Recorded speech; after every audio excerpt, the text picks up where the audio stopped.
नमस्कार दोस्तों, हमारे YouTube चैनल पर आपका एक बार फिर से स्वागत है।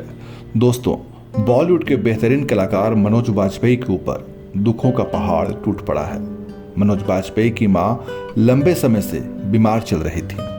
80 साल की उम्र में मनोज बाजपेयी की मां गीता देवी ने अंतिम सांस ली और हमेशा के लिए उन्होंने इस दुनिया को अलविदा कह दिया। दिल्ली के एक अस्पताल में पिछले कुछ दिनों से उनकी मां इलाज के लिए भर्ती थी। उनका इलाज चल रहा था। उम्मीद थी कि वह स्वस्थ होकर अस्पताल से डिस्चार्ज होंगी, लेकिन कुदरत को कुछ और ही मंजूर था। मनोज बाजपेयी अपनी मां के गुजर जाने से बेहद टूट गए हैं। पूरा परिवार सदमे में है। मनोज बाजपेयी के ऊपर एक साल में यह दूसरा बड़ा दुखों का पहाड़ टूटा है। अभी एक साल पहले ही मनोज बाजपेयी ने अपने पिता को खो दिया था। पिछले साल मनोज बाजपेयी के पिता राधाकांत बाजपेयी गुजर गए थे।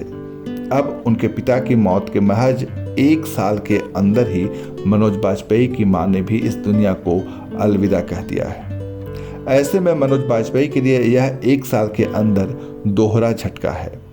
मनोज बाजपेयी अपने माता पिता से बेहद प्यार करते थे और उनके माँ बाप उनकी ताकत थे। अब दोनों को खो देने के बाद मनोज बाजपेयी बेहद दुखी हैं। गीता बाजपेयी के 3 बेटे और 3 बेटियां हैं। अब मनोज बाजपेयी के सामने अपनी फैमिली को संभालने की चुनौती है।